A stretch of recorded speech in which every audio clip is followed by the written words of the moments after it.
হাটুরিয়াতে ঐতিহ্যবাহী সেই বিরাট ইসলামিক জালসা আজকে। সবাইকে আসসালামু আলাইকুম। চলে আসলাম হাটুরিয়াতে জালসার মাঠে। এটা হচ্ছে জালসার মাঠ বা যেখানে দোকানপাট বসেছে সেই জায়গা এটা। আসলে অনেক পরিমাণ দোকানপাট ছিল যেগুলো পুরো ঘুরে দেখানোর মতো সময় নাই বা অত বড় ভিডিও আপলোড করা যাবে না।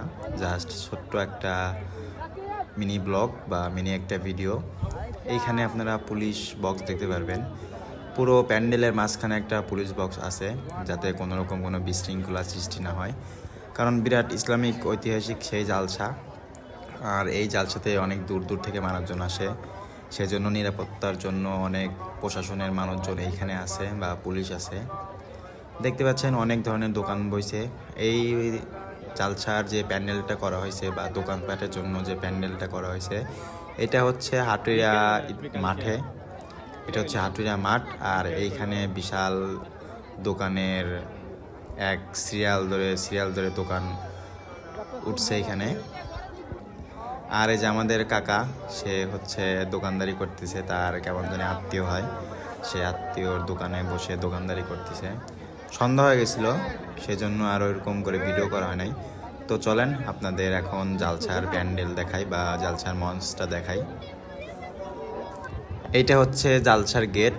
অসাধারণ একটি গেট বানানো হয়েছে জালসার, দেখেন কত সুন্দর একটা গেট। তো চলেন এখন ভিতরে যাওয়া যাক, আর ভিতরে গিয়ে আপনাদের জালসার প্যান্ডেলটা দেখাই। লাইটিং করছিল পুরো রাস্তাটা, লাইটিং করাটা অনেক সুন্দর ছিল। আর প্রচুর পরিমাণে মানুষ আসে এই জালসায়। দেখতে পাচ্ছেন কি পরিমাণ মানুষের ভিড় প্যান্ডেলে যাওয়ার। তো আমরা এই ভিড়ের মধ্যে দিয়েই প্যান্ডেলে চলে যাব। এই যে দেখতে পাচ্ছেন এটা হচ্ছে প্যান্ডেল। আর অনেক পরিমাণ শীত ছিল, অনেক কুয়াশা ছিল প্যান্ডেলের মধ্যে, অনেক কুয়াশা ছিল, এই জন্য ভিডিওটা এরকম হয় নাই বা গোলা গোলা হয়েছে।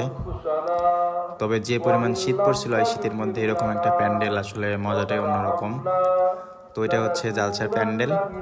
অনেক বিশাল বড় একটা প্যান্ডেল বানানো হয়েছে, কারণ এইখানে অনেক মানুষ আসবে এবং প্যান্ডেলে বসবে, সেই জন্য এইখানে এত বড় একটা প্যান্ডেল বানানো হয়েছে।